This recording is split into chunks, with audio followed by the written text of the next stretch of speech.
दर्शकों नमस्कार, स्वागत है आपका डीडी जागरण और वॉइस ऑफ पलवल में। अभी मैं मौजूद हूं पलवल के हथीन में।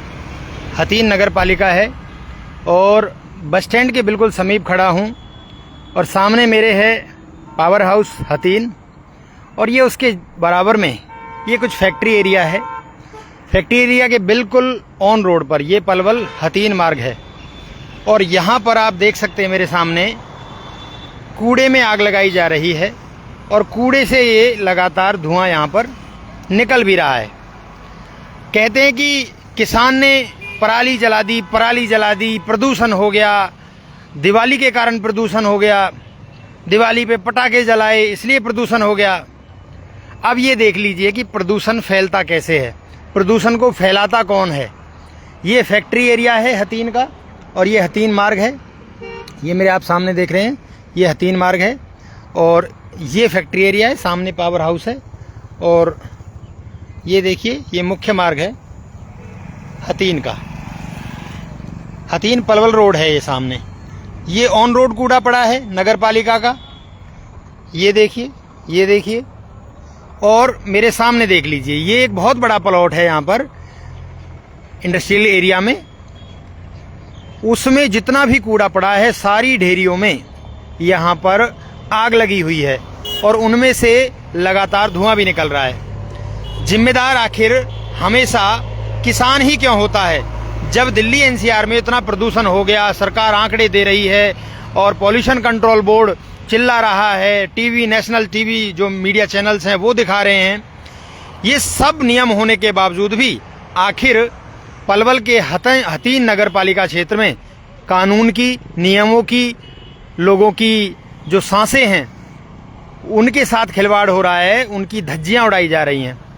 कोई जिम्मेदार नहीं। इतनी बड़ी फैक्ट्री यहाँ पर बनी हुई है, इसमें अगर कोई 19-20 अनहोनी हो जाती है तो ये तुरंत से उसको बुझा देंगे, परंतु यहाँ पर खुले में ये आप देख सकते होंगे मेरे सामने धुआं निकल रहा है, आपको कैमरे में भी नज़र आ रहा होगा।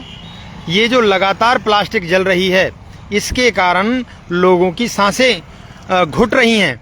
धुएं का जो गुब्बार बन रहा है वो आसमान में उड़ रहा है धीरे धीरे और आसपास देख सकते हैं बहुत बड़ी मार्केट भी है और ये सीधा शहर की तरफ ही जा रहा है। अब ये बताइए ये क्या सुगंध छोड़ रहा है क्या? कहाँ गया प्रशासन? कहाँ गए वो अधिकारी जो सैटेलाइट से देख लेते थे कि किसान ने पराली जलाई, उन पर FIR दर्ज हो गई और आए दिन अखबारों में आ रही है, आए दिन उनको अकल सिखाई जा रही है कि आपको पराली नहीं जलानी है, आपको ये नहीं करना है, आपको वो नहीं करना है। परंतु अब प्रशासन को कौन अकल सिखाए कि यहाँ खुले में जब कूड़ा पड़ा है तो इसमें कोई भी आग लगा सकता है। जब कूड़ा रहेगा, जब कूड़े का यहाँ पर अच्छे से डिस्पोजल नहीं होगा तो इसमें आग कोई भी लगा सकता है। ये देखिए ऑन रोड, ये तो PWD HSID का रोड है, उनके द्वारा देख लीजिए यहाँ पर ऑन रोड गंदगी पड़ी है, इस प्लॉट के अंदर गंदगी पड़ी है और बहुत ही बुरी बदबू, यहाँ पर खड़ा नहीं हो सकता कोई। और सामने देख लीजिए, सामने ही अवैध रूप से जो मीट की दुकानें यहाँ पर चल रही हैं वो भी खुली हुई हैं। यानी कि कोई नेता, कोई अधिकारी यहाँ कुछ बोलने को तैयार नहीं है। जो जैसा रहेगा वैसा मनाएगा, वैसा करेगा। कहाँ गया नियम? उधर देखिए दिल्ली एनसीआर में प्रदूषण को लेकर सरकारें लगातार जनता से भी अपील कर रही हैं और प्रशासनिक अधिकारियों से भी अपील कर रही है। और तो और कई बार इनकी वजह से स्कूलों की छुट्टी कर दी जाती है, बच्चों का भविष्य खराब किया जाता है। परंतु हथीन नगर पालिका में ये लापरवाही स्पष्ट देखी जा सकती है कि यहाँ के अधिकारियों को कोई फर्क नहीं पड़ता है। यहाँ की नगर पालिका हो, उनको इस पर संज्ञान लेना चाहिए, अधिकारियों को संज्ञान लेना चाहिए और यहाँ के जो विधायक हैं मौजूदा इसराइल जी, उनको यहाँ पर संज्ञान लेना चाहिए। भाई यही सवाल बार बार उठता रहेगा कि किसान के खेत में पराली जलाने पर अगर मुकदमे दर्ज हो सकते हैं तो इन लोगों पर मुकदमे क्यों दर्ज नहीं होते हैं? क्यों ऐसे अधिकारियों पर दर्ज नहीं होते हैं? क्यों नगर पालिका पर दर्ज नहीं होता है कि आखिर वो खुले में कूड़ा डाल रहे हैं तो अधिकारी चुप क्यों बैठे हैं?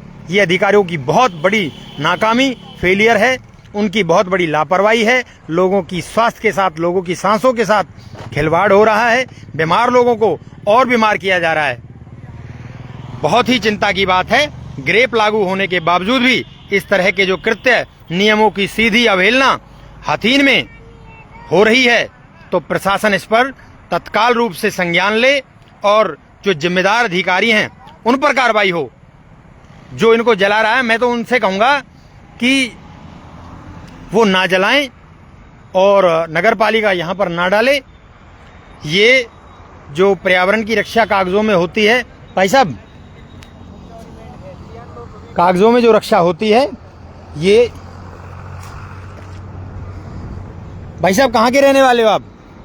हथीन के हैं भाई साहब। आप भी रुको एक मिनट।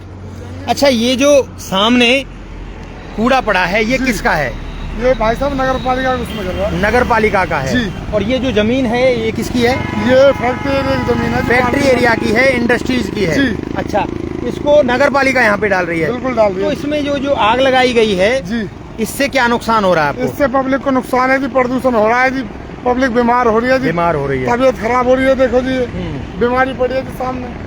अच्छा, इसको डाल जो रहा है, क्या उन पर कार्रवाई करता है प्रशासन? नहीं, कुछ कार्रवाई नहीं है जी, बहुत परेशान है। आम जनता रोड से निकलती है जी, बहुत परेशान है। ये तो आधा रोड भी ढका हुआ है इसकी वजह से। रोड ढका हुआ है, यहाँ पे गिर जाते हैं जी सब्जी मंडी वाले, बिल्कुल किनारे पे जी। इन पर कोई और ये चालान वगैरह नहीं होता? पूरी वगैरह वाले यहाँ पे सड़क पर गिर जाते हैं जी, कोई कार्रवाई नहीं है। इन पर कोई चालान नहीं होता? कोई चालान नहीं है जी। अच्छा, कोई पूछने वाला नहीं है? कोई पूछने वाला नहीं है। ये कहने वाला भी नहीं है कि भाई लोगों को नुकसान हो रहा है? नहीं, कोई नहीं है जी। राम भरोसे चल रही है गाड़ी? राम भरोसे चल रही है जी, बिल्कुल ऊपर वाले के भरोसे चल रही है। अच्छा जी। हाँ जी। मतलब कोई बीमार हो जाओ, कोई कुछ हो जाओ जी। ये इतना बड़ा प्रदूषण है, पब्लिक के दिमाग में ज्यादा दिमाग सड़ जाता है। यार भाई साहब, हम नहीं खड़े हो सकते यहाँ पे तो। कोई भी खड़ा नहीं होगा, आपसे क्या है जी। अब इसमें कोई माचिस लगा गया जी, और ज्यादा दिक्कत हो रही है जी। इसमें बदबू मारती है बरसात में जी। अच्छा, फायर ब्रिगेड भी यहाँ से नजदीक है? फायर ब्रिगेड नजदीक है जी, वो आती है, बुझाकर चली जाती है। वो क्या करे बेचारे? अच्छा। जब भी कोई ना कोई दिखा देता है जी इसमें। यानी कि जो कागजों पर कार्रवाइयाँ हो रही हैं, सफाई करो, स्वच्छ भारत अभियान है, वैसे सब कुछ हथीन में ठीक हो रहा है जी। हाँ। बस इसी से परेशान है जी, कूड़े से। अच्छा। वैसे तरक्की चेयरमैन साहब ने लाइट वगैरह भी लगवाई है खूब, पूरे शहर में लाइट लगी हुई है, चारों तरफ उजाला ही उजाला है। जो बीमार लोग हैं उनकी लाइट बुझ जाएगी? इससे बुझ जाएगी जी। ऐसी? बिल्कुल, इससे बुझ जाएगी। बीमार लोग तो बिल्कुल राम नाम सत्य हो जाना है। बिल्कुल हो जाएगी है? हाँ। कुछ कहोगे प्रशासन से? भाई ये कहेंगे जी, ये कूड़ा कहीं यहाँ शहर से बाहर गिरा कि कहीं पे जो, यहाँ पे बहुत दिक्कत हो रही है आम जनता को। बिल्कुल बिल्कुल, सरकार तो अपील कर रही है लोगों से और हथीन में कोई मान ही नहीं रहा है। नहीं, मानना चाहिए जी, और इसके खिलाफ कार्रवाई होनी चाहिए। आ जाओ भैया। चलिए, कोई बात नहीं। दर्शकों, आप देख सकते हैं ये हथीन का इंडस्ट्रियल एरिया है और मैं नज़दीक खड़ा हूँ बस स्टैंड के, और ये मुख्य चौक हथीन का है।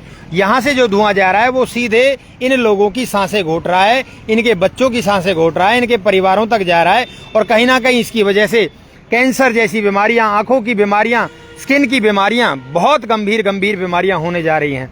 परंतु इस पर संज्ञान लेने वाला जो है वो मौन बैठा है, वो अभी भी चुप बैठा है, दिवाली के नशे में है और अभी भी उनकी आंखें नहीं खुल रही हैं। तो आखिर प्रदूषण कैसे फैलता है वो आप यहाँ सीधा नज़ारा देख सकते हैं।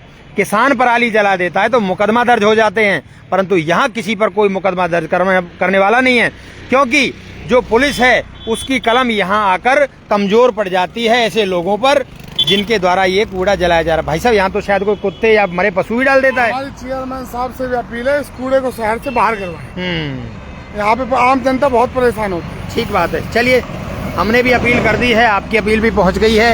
अब कोई जिम्मेदार होगा हथीन के अंदर तो वो जरूर सुनवाई करेगा, अन्यथा सारी चीजें राम भरोसे चल रही हैं।